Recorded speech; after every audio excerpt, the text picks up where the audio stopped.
পটিয়ে এই বিল্ডিংয়ের second floor লিখে দিবে লামিয়ার নামে। স্বামী নিয়ে সেও এখানেই থাকবে। মেহরাবের চোখের সামনে বরের হাত ধরে ঘুরে বেরোবে লামিয়া। তখন বেয়াদবটা বুঝবে কেমন লাগে।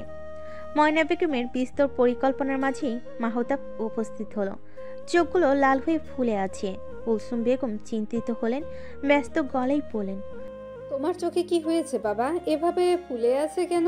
রাতে ঘুমাওনি? ঘুমিয়েছি আম্মা, মাথা ব্যথা করছে তাই এমন দেখাচ্ছে। ঠিক হয়ে যাবে। খেয়ে মেডিসিন নিয়ে নাও। আজ পারলে অফিসে মিস দাও। অসুস্থ শরীর নিয়ে অফিসে যেতে হবে না। যেতেই হবে আম্মা, অনেক কাজ জমে আছে। আমি তাড়াতাড়ি ফিরে আসার চেষ্টা করব। চিন্তা করবেন না, বেশি খারাপ লাগলে বাসায় চলে আসব। কুলসুম বেগম মাথা নাড়লেন। ছেলে কাজের বেলায় খুব দায়িত্বশীল, তাই তাকে আটকানো উচিত হবে না। মধুর মুখ কালো দেখে ময়না বেগমের ভুরু কুঁচকে গেল। এখন কি ওর জন্যই ছেলে খুঁজতে হবে নাকি? এভাবে মুখ ফুলিয়ে রাখার কি হলো? চোখ ছোট ছোট করে মাহতাবের দিকে তাকিয়ে পরটা চিপোতে লাগলো সে।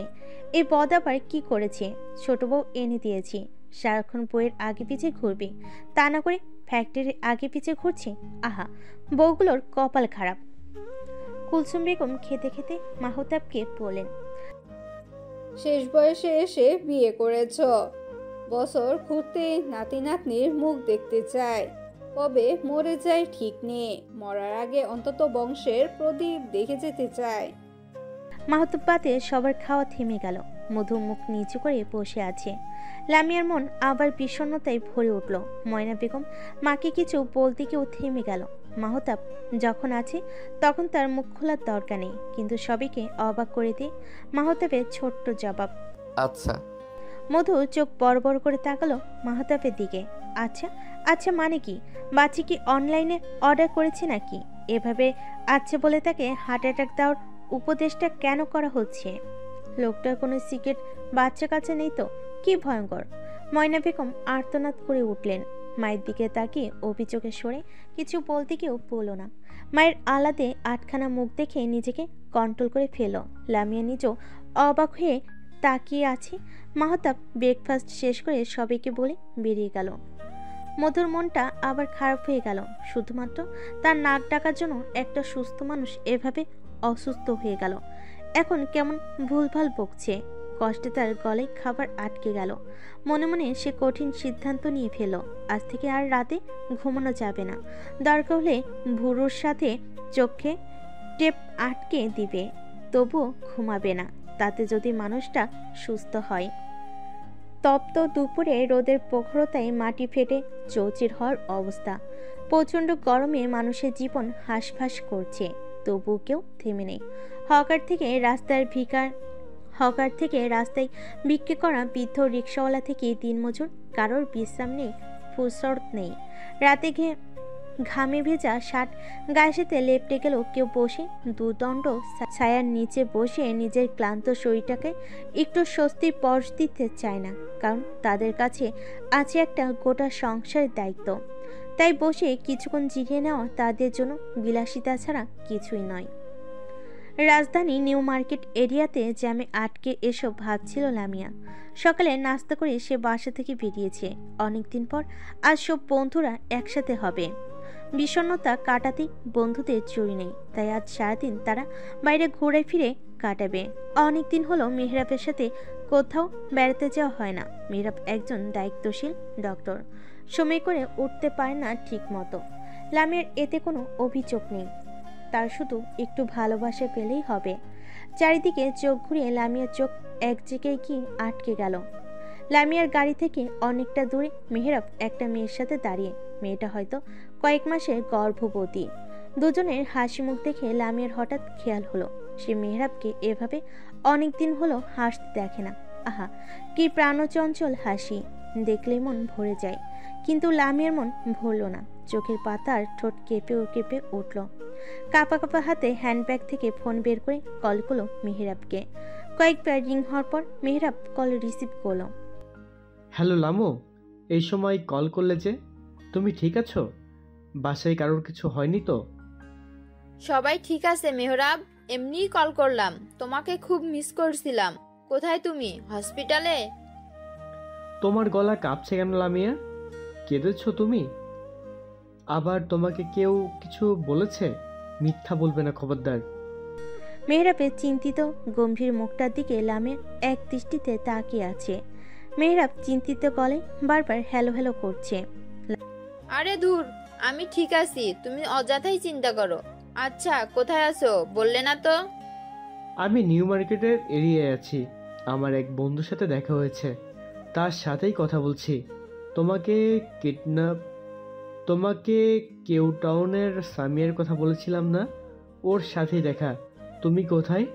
গাড়ির শব্দ শোনা যাচ্ছে। লামিয়া এতক্ষণ আটকে রাখা নিঃশ্বাস ছেড়ে হাসার চেষ্টা করে বলল, রত্নার সাথে বেরিয়েছি। আজ সারাদিন ঘুরবো। সারাদিন বাসায় থাকতে থাকতে হাঁপিয়ে গেছি। আচ্ছা যাও, সাবধানে থাকবে। কোনো সমস্যা হলে সাথে সাথেই আমাকে কল করবে, মনে থাকবে? হুম। লামিয়া কল কেটে স্বস্তির শ্বাস নিল। মেহরাব কান থেকে ফোন নামিয়ে মুচকি হেসে পাশের মেয়েটিকে কিছু একটা বলছে। মেয়েটাও হাসছে। লামিয়া জানে মেহরাব তাকে নিয়ে কিছু একটা বলছে। মেহরাবকে সন্দেহ করার জন্য এখন নিজের উপরই রাগ হচ্ছে। এভাবে কিভাবে সে মেহরাবকে সন্দেহ করতে পারে? নিজের কাছে ছোট লাগছে। আজ মেহরাবের কাছে ক্ষমা চেয়ে নিবে। মাহতাব আজ দুপুরে বাসে আসতে পারেনি মিটিংয়ের জন্য। আজ তাকে গাজীপুর যেতে হয়েছে। বিকেলের দিকে বাসে আসবে বলেছে। আজ কুলসুম বেগমকে মধু নিজ হাতে খাইয়ে দিয়েছে। মাহতাব না আসতে পারলো সে তো আছে। ময়না বেগমের আজ নতুন রোগে ধরেছে। নিচে ফ্লোরের ভাড়াটিয়া ছেলের বউ আজ ছাদে উঠে তার লব গাছে ডগা ছিঁড়ে নিয়েছে। দুপুরের আগে রহিমা ছাদে উঠেছিল ভেজা কাপড় দিতে। সে এসেই এই ভয়াবহ খবরটা ময়না বেগমকে দিয়েছে। তখন থেকে ময়না বেগম কিছুক্ষণ পরপর সে ভাড়াটিয়ার বাসে গিয়ে তাকে শাসাচ্ছে। মধুকে কয়েকবার টেনে আনলেও সে আবার নতুন উদ্যমে নিচে চলে যাচ্ছে ঝগড়া করতে। রহিমা, জয়ী আর খালাকে নিয়ে একটা টিম বানিয়েছে ময়না বেগম। কত বড় সাহস! তার গাছের লাউয়ের ডগা ছিঁড়ে নিয়ে আসে। কত স্বাদের বাগান তার। এমনি কিভাবে পারলো এমন নির্মম কাজ করতে? দেখো জব্বারের মা, তোমার বউ আগেও অনেকবার এমন করছে। আজ সকাল সকাল আমার গাছের সবগুলো কচি ডগা ছিঁড়ে নিয়ে এসেছে। এত সাহস পায় কোথায় থেকে তোমার ছেলের বউ? আমি এখনো আমার ভাইদের জন্য শাক নেইনি, আর এই মেয়ে নিজের মনে করে ছিঁড়ে এনেছে। কি অসভ্য মেয়ে এনেছো ছেলের জন্য, সামান্যতম ভদ্রতা জানে না। গলা ময়না বেগমের রাগে লাল হয়ে যাওয়া মুখটা দেখে জব্বারের মা মাথা নিচু করে দাঁড়িয়ে রইল। ছেলের বউটা আস্ত বেয়াদব, কাউকে মানে না, কারোর ধারও ধারে না, তাই বলে এমন কাজ করবে? লজ্জায় মাথা তুলে তাকাতে পারছে না সে। কিন্তু তার বইয়ের মুখ বন্ধ নেই। সে সমানে ময়না বেগমের সাথে তর্ক করে যাচ্ছে। দুটো ডগা ছেঁড়ায় কি এমন ক্ষতি হয়েছে আপনার? এত গলাবাজি করছেন কেন? ভাইদের এত টাকা থাকতেও ছোট লোকের মতো ব্যবহার। ময়না বেগম রেগে মেগে আগুন হয়ে গেল। রহিমা আর জয়ী কয়েকবার তেড়ে গিয়ে ওদের দরজার কাছে। খালা দুজনকে আটকে রেখেছে কোনো রকম। আশেপাশে ফ্ল্যাটের মানুষ সব বেরিয়ে এসেছে। সবাই এই মহিলার উপর বিরক্ত। এর ছোট লোকের স্বভাবের কথা কম বেশি সবাই জানে। ছাদে কাপড় দিলে একটা ক্লিপও পাওয়া যায় না, সব এই মহিলা নিয়ে আসে। বলে আবার পায়ে পা বাঁধিয়ে ঝগড়া করতে আসে। স্বামীর বেতন নেহাতি কম নয়, লাখ দেড়েক বেতন পায়, তবুও স্যাঁচামি ছাড়ে না। গলাবাজি কমিয়ে করো মেয়ে, না হলে গলার রগ ছিঁড়ে বেহালায় লাগিয়ে দিব। এত গলাবাজি করো কিভাবে? লজ্জা করে না? আমার ভাইরা কোটি টাকা ইনকাম করে, তাতে তোমার কি? এখন বড় মন দেখিয়ে ভাইদের টাকা তোমার আলমারিতে রেখে যাব? অসভ্য মেয়ে। বউরে সাবধান করো জব্বারের মা। এরপর এমন কিছু হলে আমি মাহতাবের সাথে কথা বলবো। তোমরা পুরনো ভাড়াটিয়া, তাই এবারের মতো মাফ করলাম। বউয়ের মুখে লাগাম টানো। জব্বার অফিস থেকে আসলে আমার সাথে দেখা করতে বলবা। মধু অসহায় চোখে 2 তলার সিঁড়ির কাছে দাঁড়িয়ে আছে। ময়না বেগমকে টেনও স্বর্ণ জানি। বিগত 2 ঘন্টা যাবৎ সে এভাবে ঝগড়া করে যাচ্ছে। বড়লোকেরা এভাবে ঝগড়া করতে পারে, মধুর এটা জানা ছিল না। শেষ পর্যন্ত কুলসুম বেগম এসে ধমকে ময়না বেগমকে বাসায় নিয়ে এসেছে। রহিমা আর জয়ী মুখ কালো করে দাঁড়িয়ে আছে। ঝগড়া মন মতো না হয়ে তাদের মুখ ভার। ওই বেয়াদবের চুল ধরে দুইটা ঝাঁকুনি দিতে পারলে একটু শান্তি লাগতো। তোমার বাড়াবাড়ি দিন দিন বেড়ে যাচ্ছে ময়না। এভাবে বস্তির মহিলাদের মতন ঝগড়া করতে গিয়েছো কেন? মান সম্মান কি আর রাখবে না? তোমার ভাই দুটোর সম্মানের কথা তো ভাবতে পারতা। ছোট বাচ্চা নও তুমি, নিজেকে ঠিক করো। মাহতাবের সাথে এইসব বিষয়ে কোনো কথা বলবে না, বুঝেছ? ময়না বেগম তার মায়ের কথায় কান দিলেন না। রহিমার দিকে তাকিয়ে কর্কশ গলায় বলল, নিচে গিয়ে লাউ শাকগুলো নিয়ে আসবি। আজ বাসায় লাউ শাক রান্না করা হবে। ওই অসভ্য যেন আমার লাউ গাছের আশপাশেও না পায়। বেয়াদব। রহিমা দাঁত কপাটি বের করে দৌড় দিল নিচে। তার উপর মহৎ কাজের দায়িত্ব পড়েছে, জড়িয়েও পিছু নিয়েছে তার। খালার রান্নাঘরে চলে গেছে। কুলসুম বেগম মেয়ের খামখেয়ালিপনা দেখে চরম চটে গেল। কাপা কাপ হাতে নিজের লাঠিটা নিয়ে নিজের রুমে চলে গেল। মধু কি করবে বুঝতে পারছে না। চলে যাবে নাকি ময়না বেগমের কাছে গিয়ে বসবে, এটা ভেবে বিভ্রান্ত। এদিকে এসো মধু, তোমার সাথে গোপন কথা আছে। ময়না বেগমের ষড়যন্ত্রের গলা শুনে মধুর মুখটা শুকিয়ে গেল। এদের ভাই বোনদের একদম বিশ্বাস নেই। কথা বলে সুস্থ মানুষকে হার্ট অ্যাটাক দিয়ে দেবার অদম্য প্রতিভা আছে এদের। ধীর পায়ে ময়না বেগমের পাশে গিয়ে বসতে সে ফিসফিস করে বলল, তোমাদের মধ্যে সব ঠিকঠাক চলছে তো? কবে সুখবর পাবো? মাহতাবের অ্যাক্টিভিটি কেমন? মধু মুখ পাংশুটি করে বসে রইল। অ্যাক্টিভিটি মানে? এসব কি ধরনের কথা? মারবার হলে গুলি করে মেরে ফেলো, এভাবে কথার বোম ফেলার কি দরকার? ময়না বেগম মধুর ফ্যাকাশে মুখ দেখে মুখ কুচকে ফেলো। মনে মনে তিনি একরাশ ভাগশিওর তার ভাইয়ের বউয়ের কাছে ফেল করেছে। মন খারাপ করো না। মধু চুপ করে বসে রইল। মধুকে মন খারাপ করতে না বলে নিজেই মন খারাপ করে বসে রইল। ইস, এইটুকু মেয়েটার জীবন তিনি বরবাদ করেছেন। মাগরিবের আজানের পরপরই মাহতাব বাসায় ঢুকেছে। মধু নিজে দরজা খুলেছে। মাহতাব মধুর দিকে তাকে হালকা এসে রুমে চলে গেল। মধু নিজেও কিচেনে ছুটল এক গ্লাস ঠান্ডা শরবত বানাতে। বেচারাকে খুব ক্লান্ত দেখাচ্ছে। মাহতাব ফ্রেশ হয়ে এসে দেখল মধু তার জন্য শরবত আর হালকা কিছু নাস্তা নিয়ে দাঁড়িয়ে আছে। মাহতাব হাতের ইশারায় বারান্দায় নিয়ে আসতে বলে ভেজা টাওয়াল নিয়ে বারান্দায় চলে গেল। মধু মাহতাবের পেছনে বারান্দায় গেল।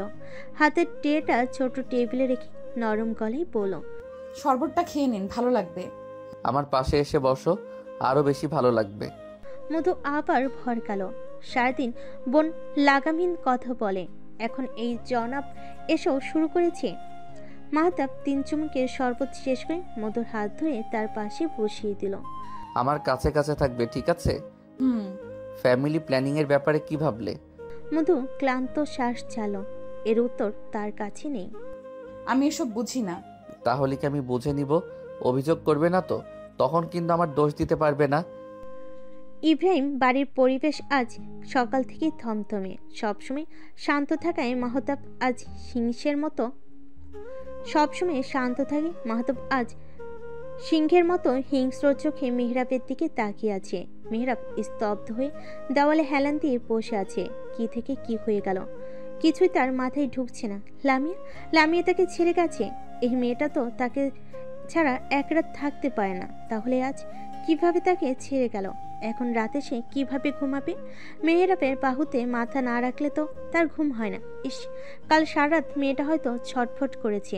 এখন নিশ্চয়ই মাথা ব্যথায় অস্থির হয়ে এদিক সেদিক পায়চারি করছে। লামিয়া ঠিক আছে তো? কার পাশে গেল? মামার ঘর বাড়ি তো যায়নি। তাহলে কি করেছিস তুই মেহরাব? মেয়েটা বাড়ি ছাড়লো কেন, সত্যি করে বল। ময়না বেগম সহ বাসার সবাই কেঁপে উঠল। মধু এক কোণে দাঁড়িয়ে ফুপিয়ে কাঁদছে। মাহতাব আর তার বিয়ের 1 মাস পার হয়েছে সবে, কিন্তু এবারই প্রত্যেকটা মানুষের সাথে যেন তার 1000 বছরের সম্পর্ক। মাহতাবের হুঙ্কারে মেহরাব মাথাটা হালকা উঁচু করল। টলমলে চোখে ভাইয়ের দিকে তাকে কিছু একটা বলতে চাইল সে, কিন্তু ঠোঁট দুটো আলাদা করতে পারল না। কয়েকবার কেঁপে উঠল মুখ দিয়ে, কোনো শব্দ বের হলো না মেহরাবের। নিদারুণ অসহায় চোখে তাকিয়ে শুধু নিজের মাথা নাড়িয়ে বলল সে কিছুই জানে না। কুলসুম বেগম এতক্ষণ চুপ থাকলো, এবার কিছুটা অস্বস্তি নিয়ে বলল, আমার মনে হয় লামিয়া অন্য কারোর সাথে। মা! বাকি কথা আর মুখ থেকে বের করতে পারল না সে। 3 ছেলে মেয়ে একসাথে গর্জে উঠল। সারা জীবনে যা কখনো হয়নি আজ তা হলো। মায়ের উপর গলা উঁচু করলো তারা। মাহতাব বিস্ময় বাকরুদ্ধ হয়ে গেছে। তার মা এমন কথা বলতে পারে? কুলসুম বেগম ছেলে মেয়ের চোখের দিকে তাকানো সাহস করলেন না। কিন্তু গত কয়েকটা দিন লামিয়া সব কিছুতেই কেমন উদাসীন ছিল। ঘন ঘন ফোন আসতো। ফোনে কথা বললেই লামিয়ার মুখটা বিষণ্ণতায় ঢেকে যেত। কুলসুম বেগম অনেকবার বিষয়টি খেয়াল করেছেন। কয়েকবার লামিয়ার সাথে কথা বলতে গিয়েও নিজেকে থামিয়ে দিয়েছে। তিনি ভেবেছেন স্বামী স্ত্রীর মান অভিমান হয়তো চলছে, তাই আর আগ বাড়িয়ে কিছু বলেনি। কিন্তু এখন আফসোস হচ্ছে। জিজ্ঞেস করলে অন্তত নিজের মনকে সান্ত্বনা দেওয়া যেত। তুমি এমন কথা কিভাবে বললে মা? লামিয়াকে তো আর আজ নতুন দেখছো না, তাহলে মাঝে মাঝে তো আঙ্গুল নিজের ছেলের দিকেও একটু তুলতে পারো। সে তো আর জমজমের পবিত্র পানি নয়। ছেলের কাছেও জিজ্ঞাসা করো তার কারোর সাথে পরকীয়া চলছে কিনা। ময়না বেগমের এমন কথায় সবাই অবাক চোখে মেহরাবের দিকে তাকালো। মেহরাব নিজেও অবিশ্বাস্য চোখে তাকিয়ে আছে তার আপার দিকে। পরকীয়া? সে কি এতটাই জঘন্য? বউ রেখে বাইরে পরকীয়া করবে? এসব কি বলছো আপা? আমাকে নিয়ে এমন কথা কিভাবে বলতে পারলে? তুমি তোমার ভাইকে চেনো না? আমি কেন এমন করব? ভাইয়া, তুমি কেন চুপ করে আছো? আরে আমি ভালোবাসি আমার বউকে। অন্য মেয়ের কথা কোনো দিন চিন্তাও করিনি। আল্লাহর দোহাই লাগে, আমাকে এতটা নীচ ভেবো না। মেহরাব নিজের শান্ত খোলস থেকে বেরিয়ে এসেছে। চিন্তায় অস্থিরতায় ক্রমশ হাইপার হয়ে উঠছে। নিঃশ্বাস ঘন হয়ে আটকে আটকে আসছে তার পরিবার, যেখানে সে জন্ম থেকে বড় হয়েছে, যাদের সাথে তার জীবনে 34 বছর কেটেছে, তাই তাকে অবিশ্বাস করছে। এত বড় একটা অভিযোগ তার বিরুদ্ধে নির্দ্বিধায় করে ফেলো। মেহরাব হাত পা ছড়িয়ে আবার ফ্লোরে বসে পড়ল। মাহতাব উঠে গিয়ে মেহরাবকে শান্ত করার চেষ্টা করছে। মেহরাব এতটাই উত্তেজিত হয়ে গেছে যে কোনো সময় প্যানিক অ্যাটাক হয়ে যেতে পারে। নিজেকে সামলা মেহরাব, তোরা কেউই আমাদের কাছে ফেলনা নয়। ভুল তুই করেছিস। লামিয়াকে অনবরত ইগনোর করেছিস। সব কিছুই আমার চোখে ধরা পড়ে মেহরাব। বাড়ির অভিভাবক আমি। চোখ কান বন্ধ করে তো আর রাখতে পারি না। আমি কি করেছি ভাই? আল্লাহর দোহাই লাগে, আমাকে বলো আমি কি করেছি? সবাই কেন আমাদেরকে আঙ্গুল তুলছে? লামিয়া কেন আমাকে ছেড়ে চলে গেছে ভাই? আমাকে বলো প্লিজ, আমি আর এসব নিতে পারছি না। মেহরাবের বেদনে নীল হয়ে যাওয়া মুখের পানে তাকে মাহতাব আর কিছু বলতে পারল না। সে তার ভাইকে চিনে, তার ভাই এমন কিছু করতে পারে না। এরকম ভয়ঙ্কর পরিস্থিতিতেই বাসার কলিং বেল বেজে উঠল। রহিমা দৌড়ে গিয়ে দরজা খুলে দিল। সবে ভেবেছে হয়তো লামিয়া এসেছে। সবাইকে ভুল প্রমাণ করে দিয়ে বাসায় প্রবেশ করলো এক অচেনা মেয়ে। দেখে বোঝা যাচ্ছে মেয়েটা প্রেগনেন্ট। মেহরাব উৎসুক দৃষ্টিতে তাকিয়েছিল দরজার দিকে। কাঙ্ক্ষিত মুখ না দেখে চোখ নামিয়ে ফেলল সে। লামিয়া ছাড়া এখন আর কোনো কিছুতে তার আগ্রহ নেই। রাত 2টো থেকে সকাল 8টা পর্যন্ত পরিচিত সব জায়গায় পাগলের মতো খুঁজেছে লামিয়াকে। মাহতাব তার সাথে ছিল, সব তো ঠিক ছিল। তাহলে হঠাৎ কেমন হলো যে লামিয়া চলে যেতে হলো? অপরিচিত মুখটা দেখে সবার মুখ আগের চেয়ে বেশি থমথমে হয়ে গেল। মাহতাব ছাড়া বাকি সবাই মুখ কুঁচকে তাকিয়ে আছে। মাহতাব মেহরাবকে ছেড়ে সোজা হয়ে দাঁড়ালো। মধু একপাশে চুপ করে দাঁড়িয়ে আছে। মেয়েটাকে তার একদম ভালো লাগেনি। কাল বিকেলেও এই মেয়ে বাসে এসেছিল। বাকিরা যে যার রুমে ঘুমাচ্ছিল একপাশে, আর জরি কিচেনে বিকেলে নাস্তা বানানোর কাজে ব্যস্ত ছিল। এই মেয়ে তো কাল লামিয়ার সাথে দেখা করেছে।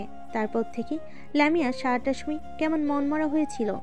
ভিতরে এসো কলিজা, তোমার জন্য অপেক্ষা করছিলাম। এলিজা ধীর পায়ে এসে ড্রয়িং রুমে এসে দাঁড়ালো। মাহতাব ইশাই বসতে বলল তাকে। ময়না বেগমের পাশের সোফায় গিয়ে চুপচাপ বসে পড়ল সে। মধু, এলিজার জন্য পানি নিয়ে এসো। জি। মধু কিচেনে চলে যেতে মাহতাব সিঙ্গেল সোফায় বসে শান্ত চোখে তাকালো এলিজার দিকে। চোখ ঘুরিয়ে একবার মেহরাবের নির্জীব মুখের দিকে তাকিয়ে গম্ভীর গলায় বলল, কাল এই বাসায় কেন এসেছিলে? এলিজার বুক অস্বাভাবিকভাবে কাঁপছে। এসির নিচেও কপালে বিন্দু বিন্দু ঘাম জমেছে। মাহতাব শান্ত হয়ে থাকলো। তার ভয় এলিজার কলিজা শুকিয়ে গেছে। মাহতাবকে সে মৃত্যুর মতো ভয় পায়। মেহরাবের মুখের অবস্থা দেখে সে বুঝে গেছে বাসে কি হয়েছে। কাঁপা কাঁপা হাতে কপালে ঘাম মুছে জিভ দিয়ে শুকনো ঠোঁট ভিজিয়ে নিল। মধু ততক্ষণে তার সামনে পানি এনে রেখেছে। পানি খেয়ে দ্রুত জবাব দাও এলিজা। বিষয় যখন আমার পরিবার নিয়ে, তখন এক চুল ছাড় পাবে না। মাহতাবের শক্ত গলা শুনে তাড়াতাড়ি পানির গ্লাস নিয়ে ঢকঢক করে খেয়ে ফেলো এলিজা। মেহরাব উঠে এসে অবাক গলায় বলল, তুই কাল আমাদের বাসায় এসেছিলি, কই আমাকে তো কিছু বলিসনি? বলবে কেন? নিজের কুকীর্তির কথা কে ঢোল পিটিয়ে বলে? কি বলছো ভাইয়া? আমি কিছুই বুঝতে পারছি না, প্লিজ একটু খুলে বলবে? এইসব ভালো লাগছে না মাহতাব, ঠিক করে বল কি করেছে এই মেয়ে? সবার আগুন দৃষ্টি মুহূর্তে এলিজাকে জ্বালিয়ে দিবে যেন। ময়না বেগম তো পালে এখনই দুঘাল লাগিয়ে দেয়। মাহতাব মধুকে ইশারা করলো ময়না বেগমের কাছে যেতে। কখন মেরে দেয় বলা যায় না। মধু ময়না বেগমের পাশে গিয়ে বসলো, তার এক হাত নিজের হাতে নিয়ে তাকে আশ্বস্ত করলো। কুলসুম বেগম মুখ কুঁচকে রেখেছে, সবকিছু বাড়াবাড়ি মনে হচ্ছে তার। এলিজার নীরবতা দেখে মাহতাব ঠান্ডা গলায় হুমকি দিয়ে বলল, দেখো মেয়ে, বেশি কথা আর ন্যাকামি আমার একদম পছন্দ নয়। মুখ খুলে সত্যিটা বলো, না হলে আমি এক্ষুনি থানায় কল করব। লামিয়াকে কিডন্যাপ করার অপরাধে জেলে পচে মরতে হবে, আর আমি এটা নিশ্চিত করব তুমি যাতে কোনোভাবেই ছাড়া না পাও। মেহরাব শুধু অবাক চোখে তাকিয়ে আছে। কি হচ্ছে কিছুই তার মাথায় ঢুকছে না। আমি লামিয়াকে বাবা বলেছি আমার পেটে মেহরাবের বাচ্চা, লামিয়াকে আর চাই না, তাই আমার সাথে সম্পর্ক গড়ে তুলেছে। মেহরাব ধপ করে বসে পড়ল। ময়না বেগম ফুঁসে উঠেছে। মধুর হাত এক জটকে ছাড়িয়ে কষিয়ে চল লাগিয়েছে এলিজার গালে। মাহতাব ময়না বেগমকে ছাড়িয়ে নিয়ে এসেছে সাথে সাথে। এই মেয়েকে সে ছাড়বে না। তার পরিবার ভাঙার চেষ্টা করে, কত বড় ভুল করেছে তা হারে হারে টের পাওয়াবে তাকে। আপা, তোমার লেগে যাবে তো। এভাবে কেউ হাইপার হয়? এসে চুপ করে বসো। মধু হাঁ করে তাকিয়ে আছে ভাই বোনের দিকে। 2 টনের থাপ্পড় লাগিয়েছে এলিজাকে, অথচ ভাই বলছে তার বোনের নাকি লেগে যাবে। কি আশ্চর্য!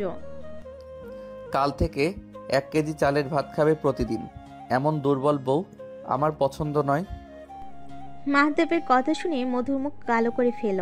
আবার এত শক্তি কই থেকে আসে কে জানে। এখন এখানে তার কি দোষ? তোমরা কি বিয়ে করেছো? কুলসুম বেগমের সন্ধিয়ান প্রশ্নে সবই বিরক্ত হলো। মাহতাব ময়না বেগমকে শান্ত করে বসি মায়ের দিকে তাকিয়ে ফরাট গলায় বলল, আম্মা বুঝদার মানুষ হয়েও অবুঝের মতো কথা আপনার কাছে আমাদের কারোরই কাম্য নয়। দয়া করে পরিস্থিতি বুঝে কথা বলুন। কুলসুম বেগম কপালে ভাঁজ ফেলে ছেলের দিকে তাকালো। ছেলে মেয়েদের এমন ব্যবহারে সে বিরক্ত। বিয়ের 6 বছর যখন তাদের কোনো সন্তান নেই, তাহলে মেয়েরা একটা বিয়ে করতেই পারে, এতে দোষের কিছু নেই। সে তো আর লামিয়াকে ফেলে দিচ্ছে না। লামিয়াও আগের মতোই এই বাড়িতে থাকবে। যে সংসারে বাচ্চা কাচ্চা নেই, সে সংসারকে কি সংসার বলে? তোমরা বাড়াবাড়ি করছো মাহতাব। মেহরাব যদি এই মেয়েকে বিয়ে করে থাকে, আমি তো এখানে দোষের কিছু দেখছি না। আমি চাই মেহরাব সন্তানের মুখ দেখুক। এখানে ভুলটা কোথায় বলবে? মেহরাব ছাড়া বাকি সবাই আহত চোখে কুলসুম বেগমের দিকে তাকিয়ে আছে। ময়না বেগম কিছু বলতে গিয়েও মাহতাবের ইশারায় থেমে গেল। মেহরাব আগের মতোই মাথা নিচু করে বসে। খালা সহ রহিমা আর জয়ী কিচেনের সামনে দাঁড়িয়ে আছে। সবার চোখে অশ্রু জমেছে। কুলসুম বেগমের প্রশ্রয়ের কথাই এলিজা যেন একটু শ্বাস পেল। আগের মতো ভয়ের আভা তার মুখে আর দেখা যাচ্ছে না। মাহতাব সবার দিকে চোখ বুলিয়ে মেহরাবকে উদ্দেশ্য করে বলল, তুই কি নিজের ব্যাপারে কিছু বলতে চাস? মেহরাব কারোর দিকে তাকালো না। দেওয়ালে মাথা ঠেকে চোখ বন্ধ করে রইল সে। পুরো জীবনটাকে অর্থহীন লাগছে তার কাছে। পরিবারের মানুষগুলো তাকে বিশ্বাস করছে না। লামিয়া তাকে ছেড়ে চলে গেছে। এখন আর নিজেকে নির্দোষ প্রমাণ করে কি হবে? সবার এমন খাপছাড়া ব্যবহার থেকে ময়না বেগম তেতে উঠল। এলেজের দিকে তেরে গিয়ে রাগে গড়গড় করতে করতে বলল, এই মেয়ে, মুখ খোল। এরকম নোংরা কাজ কেন করেছিস? আমার ভাই কোনোদিনও এমন কাজ করবে না। আমরা সবাই তো ভালো করেই জানি। এখন যদি সত্যি কথা না বলিস, তাহলে এই মুখ নিয়ে আর বের হতে পারবি না। তোর ওই মুখ ভেঙে আমি স্টোর রুমে রেখে দিব। ময়না, অভদ্রের মতন ব্যবহার করছো কেন? বাচ্চা যদি মেহরাবের হয় এটা তো খুশির কথা। তোমরা অযথাই ঝামেলা করছো। তুমি চুপ করো আম্মা। তোমার বিবেচনা দেখে আমি অবাক হয়ে যাচ্ছি। তুমি এই বাড়ির মুরব্বি, তোমার এমন অবিবেচকের মতো কথা মানায় না আম্মা। এই মেয়ে, তুই মুখ খুলবি নাকি আমি তোর মুখ ভাঙবো? এলিজা থরথর করে কাঁপছে। এক থাপ্পড় খেয়ে তার গাল টনটন করে ব্যথা করছে। আরেকটা খেলে দাঁত আর মুখে থাকবে না, সব পেটে চলে যাবে। মাহতাব এখন আর ময়না বেগমকে আটকাচ্ছে না। সে চুপচাপ গম্ভীর হয়ে বসে আছে। স্থির দৃষ্টিতে মার ভাইকে দেখে যাচ্ছে। এই মেয়ের কথায় কোনো আগ্রহ নেই। মধু গোল গোল করে ময়না বেগম আর এলিজাকে দেখছে। কখন ময়না বেগম আরেকটা দিয়ে গাল লাল করবে সেই অপেক্ষা। অসভ্য মেয়ে একটা। রহিমা, আমার জন্য হাতুড়ি নিয়ে আয়। এই মেয়ে এভাবে মুখ খুলবে না। এলিজা কেঁপে উঠল। সোফার এক পাশে সেটে গিয়ে ভয়ত গলায় পড়ল। বলছি মাসখানেক আগে আমার মেহরাবের সাথে দেখা হয় নিউ মার্কেট এরিয়ায়। তখন কথায় কথায় জানতে পারি মেহরাবের কোনো সন্তান নেই। মেহরাবের এ নিয়ে কোনো মন খারাপও ছিল না, তবে সে লামিয়াকে নিয়ে চিন্তিত ছিল। লামিয়া নাকি ইদানিং মেহরাবকে সন্দেহ করতে শুরু করেছে। অদ্ভুত সব ব্যবহার করে, তাই ও একটা বাচ্চা দত্তক নিতে চাইছিল। আমার তখন সদ্য ডিভোর্স হয়েছে। এই বাচ্চাটা আমি নিজেও রাখতে চাইছিলাম না। অ্যাবর্শন করতে গিয়েও কিছু কমপ্লিকেশনস এর কারণে করতে পারিনি। তাই আমি মেহরাবকে অফার করি আমার বাচ্চাটা দত্তক নেয়ার জন্য। মেহরাব খুশি মনে রাজি হয়ে যায়। তারপর থেকে মেহরাব আমার খুব যত্ন নিত। আমার কখন কি লাগবে তা কখনো বলতে হয়নি। বলার আগে মেহরাব সব হাজির করেছে। ওর কেয়ার দেখে আমার মনে লোভের জন্ম হয়, কারণ আমার স্বামী কখনো আমার এভাবে খেয়াল রাখেনি। ভিনদেশী হওয়ার দরুন ওদের মধ্যে এমন কেয়ারিং ভাবটা কাজ করে না। তাই আমি ভাবলাম মেহরাব যেহেতু আমার সন্তানকে নিজের পরিচয় দিচ্ছে, সেখানে আমাকে দিলে দোষ কোথায়? লামিয়ার জায়গায় আমিও তো থাকতে পারি। তাই আমি কাল এ বাসায় আসি। লামিয়ার এমনিতেই মেহরাবের উপর সন্দেহ ছিল। আমার সব কিছু গুছিয়ে বলাইও কিছুটা কনভিনিয়েন্স হয়। পুরোপুরি বিশ্বাস করাতে আমি লামিয়ার সামনে মেহরাবকে কল করি। মেহরাব রিসিভ করতেই আমি বলি, তোর মেয়ে আমাকে বিরক্ত করছে। একেবারেই তোর মতো হবে দেখবি, যেমন বাবা তার তেমন মেয়ে। মেহরাবও বলে, দেখতে হবে না মেয়েটা কার। আমাদের কথাবার্তা শুনে লামিয়া বিশ্বাস করে নেয় এটা মেহরাবের সন্তান। আমি লামিয়াকে অনুরোধ করি এ বাড়ি ছেড়ে চলে যেতে। তার জন্যই মেহরাব আমাকে এ বাড়িতে আনতে পারছে না। লামিয়া শুধু চুপ করে আমার কথা শুনেছে। আমিও খুশি মনে ফিরে গিয়েছি কাল। লামিয়া যেহেতু চলে গেছে, তখন তার জায়গায় আমি থাকলে সমস্যা কোথায়?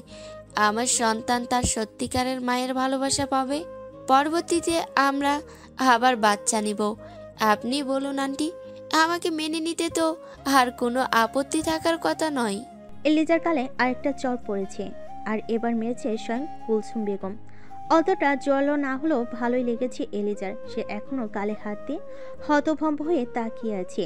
কুলসুম বেগম নিজের জায়গায় বসে শ্বাস টানতে টানতে বলল, পুলিশকে কল করো মাহতাব। এই মেয়েকে এখনই পুলিশে দেবে, ক্রিমিনাল একটা। মাহতাব আগে পুলিশ খবর দিয়েছে, তাই মাকে আশ্বস্ত করতে শান্ত হতে বলল। পুলিশ সব জায়গায় লামের খোঁজ করেছে, মেয়েটা কোথায় আছে কে জানে। রহিমা, আম্মাকে পানি দে। আচ্ছা ভাইজান। রহিমার যেতে যেতে আফসোসের গলায় বলল, আমার মার কি দরকার আসিল? আপার মারলে তো ভালো কইরাই দিতে পারতো নাগিন বেটি। মেহরাব, আগের মতোই চোখ বন্ধ করে বসে আছে। ভাইটাকে চোখ তুলে তাকালো। সবার দিকে একবার চোখ বুলিয়ে মলিন হাসলো। এতগুলো বছরেও আমি তোমাদের বিশ্বাস অর্জন করতে পারিনি ভাই। তো আমরা তোকে বিশ্বাস করি, তাই এই মেয়েকে তোর মুখোমুখি করেছি, যাতে সব কিছু তোর সামনে আসে। কাল রাতে যখন লামিয়াকে পাওয়া যাচ্ছিল না, তখন মধু আমাকে বিকেলের ঘটনা বলে। আমি ছাদের সিসিটিভি চেক করে দেখি এই মেয়েকে সন্দেহ হয়, তাই আজ সকাল হতে ওকে ডেকে পাঠিয়েছি। তুই ব্যাপারটা লামিয়ার সাথে শেয়ার করতে পারতি, তাহলে আজ এই পরিস্থিতিতে পড়তে হতো না। স্বামী স্ত্রীর মাঝে কখনো তৃতীয় কাউকে আনতে নেই মেহরাব। স্বামী স্ত্রীর সম্পর্ক হওয়া চাই, কাচের মতো স্বচ্ছ। গোপনীয়তা আসলেই সেখানে সন্দেহের সৃষ্টি হয়। অন্তত পক্ষে আমার সাথে আলোচনা করতে পারতি। আমি চেয়েছিলাম ভাই, সব কিছু সামলে আমি তোমাদের সবার সাথে আলোচনাও করতাম। লামিয়াকে সারপ্রাইজ দিতে চেয়েছিলাম আমি। এমন কিছু হবে আমি স্বপ্নেও ভাবিনি। এই মেয়েকে আমার সামনে থেকে সরাও ভাই। আমি কি করে ফেলবো আমি নিজেও জানি না। রহিমা কুলসুম বেগমকে পানি দিয়ে মাহতাবকে বলল। পুলিশ আইছে ভাইজান। ভিতরে নিয়ে আয়। রহিমা দরজার দিকে ছুটল।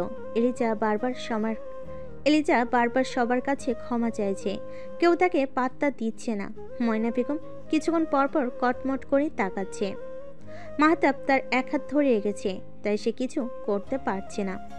পুলিশ ভিতরে আসতেই মাহতাব তাদের সাথে হাত মিলিয়ে বসতে বলল। লামিয়ার কোনো খবর পেয়েছেন অফিসার?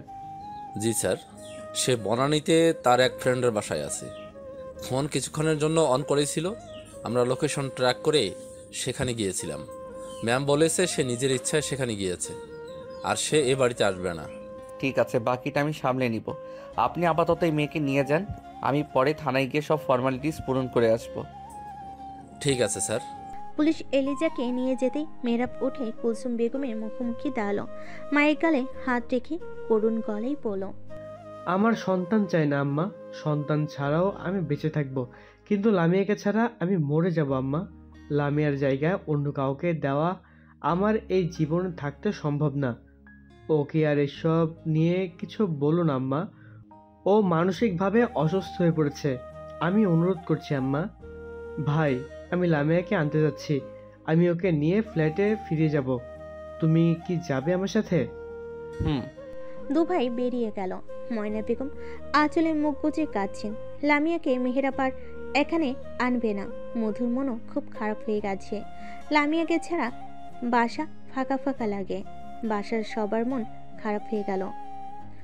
লামিয়ার সামনে মাথা নিচু করে বসে আছে মেহরাব। লামিয়ার বান্ধবী মনি কিচেনে মেহরাবের জন্য চা নাস্তার ব্যবস্থা করছে। মেহরাবের শুকনোমুখী বলে দিচ্ছে সকাল থেকে তার পেটে কিছু পড়েনি। মেহরাব আসার পর থেকে চুপ করে আছে। লামিয়ার প্রতি অভিমান তার মুখ থেকে কথা বের করতে দিচ্ছে না।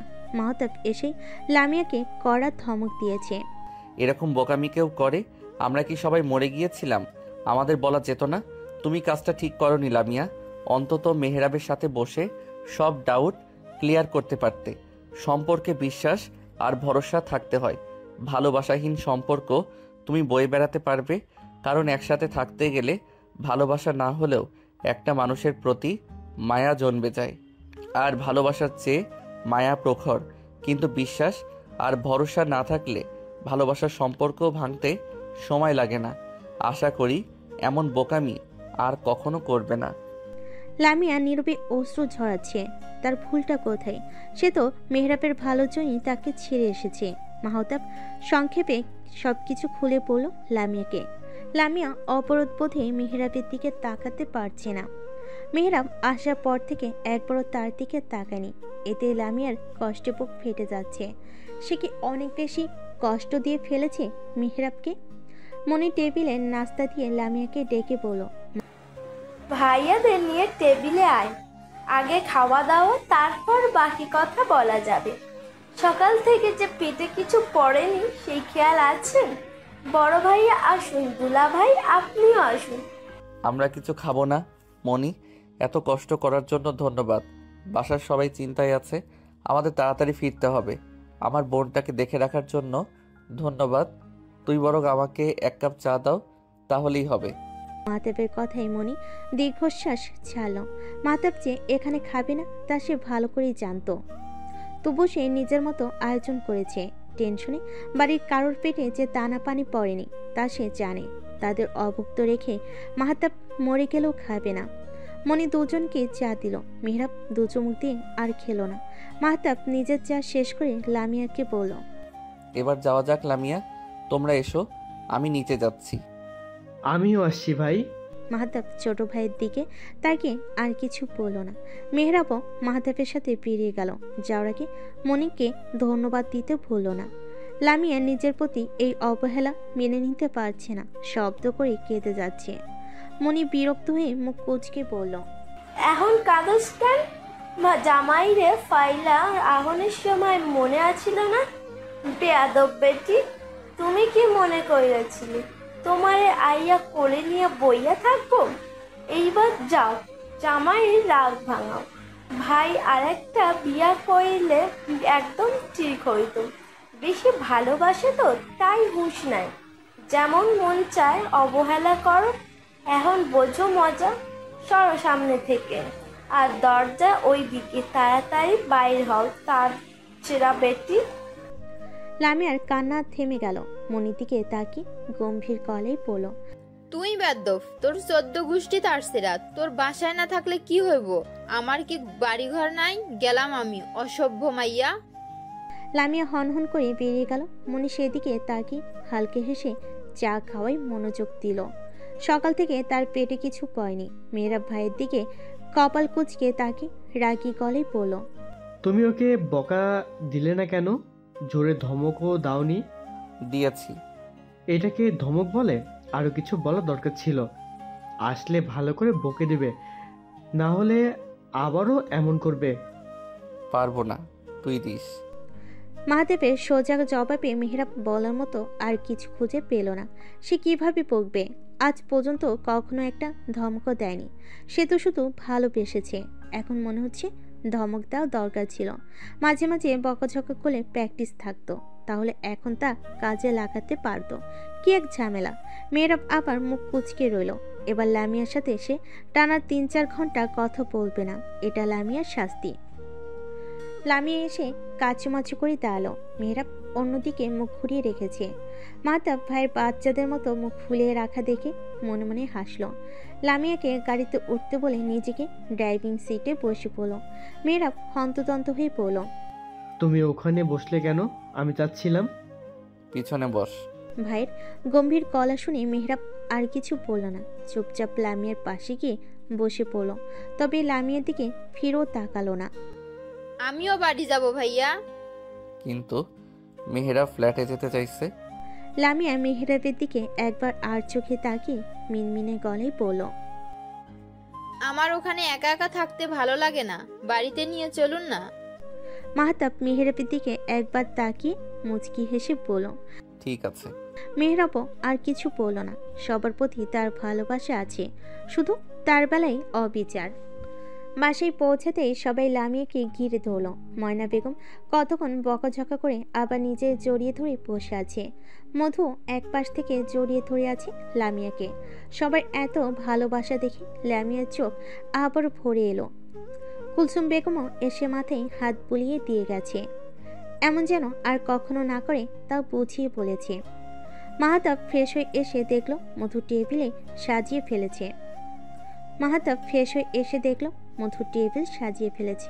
মাহতাব কুলসুম বেগমকে এক হাতে ধরে টেবিলের দিকে নিয়ে যেতে যেতে সবাইকে খেতে যেতে বলল, রহিমা, মেহরাবকে ডেকে নিয়ে আয়। আচ্ছা ভাইজান। মেহরাব নিজের রুমে ঘাপটি মেরে বসে আছে। বাইরে বের হতে ইচ্ছে করছে না। মাহতাবের ডাক সে শুনেছে, তাই রহিমা আসার আগে সে বেরিয়ে গেল। টেবিলে গিয়েও সে লামিয়ার দিকে তাকালো না। সবে মেহরাবের রাগ আর অভিমান বুঝলো, কিছু বলল না। তবে মধুর কাছে ব্যাপারটি খুব ভালো লাগলো। ভালোবাসার মানুষদের অভিমানও খুব সুন্দর। এই যে মেহরাব আর চোখে দেখছে লামিয়া ঠিকঠাক খাচ্ছে কিনা, তার দিকে তাকিয়েছে কিনা, এসব দেখেও তো ভালো লাগে।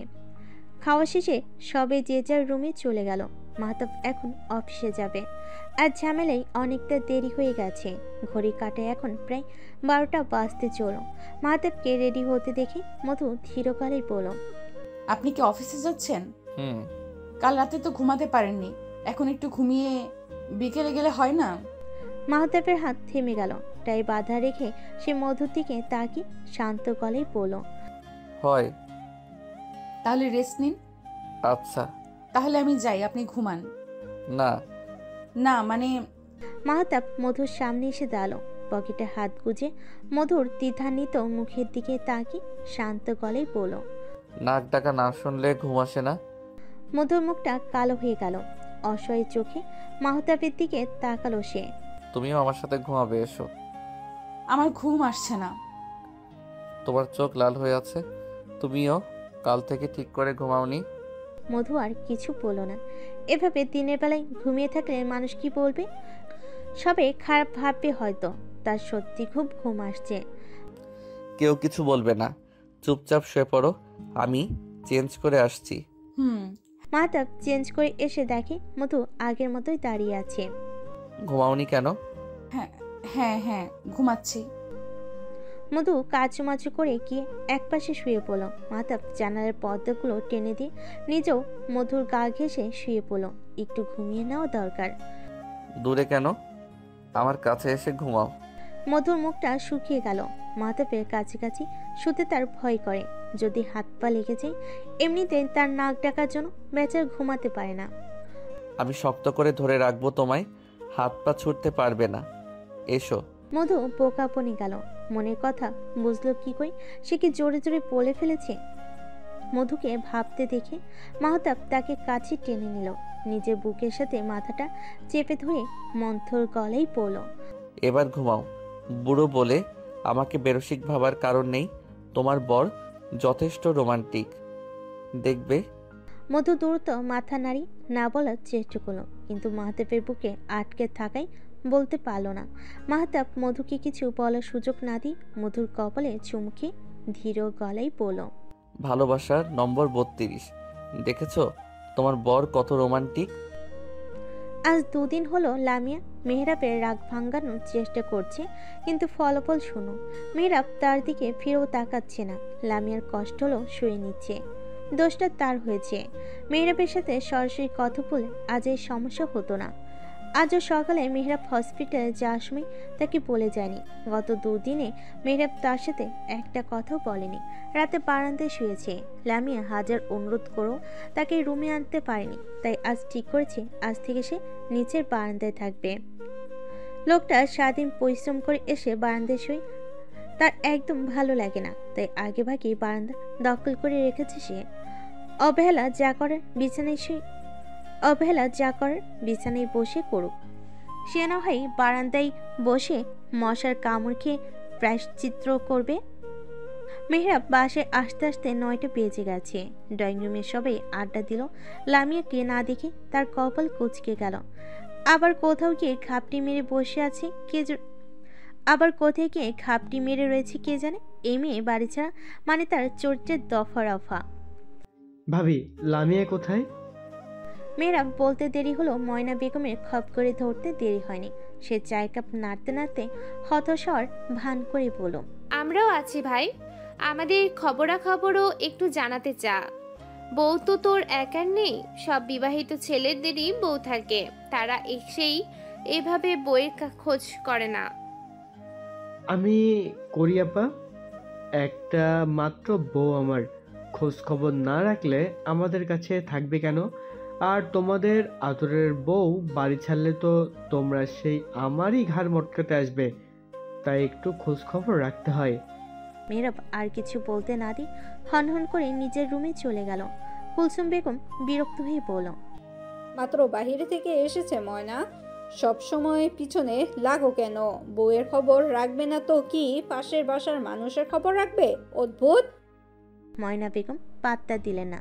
সে নিজের মতো চা খাওয়াই মন দিল। আজ 4 দিন তার গুণোদয় ছেলে কল করেনি।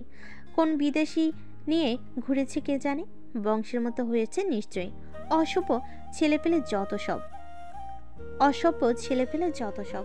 মাহতাব নিজের রুমে অফিসের কাজ করছিল। কুলসুম বেগমের রাগী গলা শুনে দরজার সামনে এসে দাঁড়িয়েছে। দাঁড়ানোর কারণ যদিও ভিন্ন, তার পরিবারের সবাই ব্যবহার সম্পর্কে সে অবগত। এসব তার কাছে নতুন কিছু নাই, কিন্তু আজকাল একটা বিষয় খুব নতুন আর উপভোগ্য। তা হলো মধুর ভ্যাবাচাকা খাওয়া অসহায় মুখ। তাদের পরিবারের এই হালকা পাতলা সংঘর্ষ দেখে মধু শুকিয়ে যাওয়া মুখটা দেখে মাহতাবের ঠোঁটের কোণে হাসি ফুটে ওঠে। মেয়েটা যে বড্ড সরল।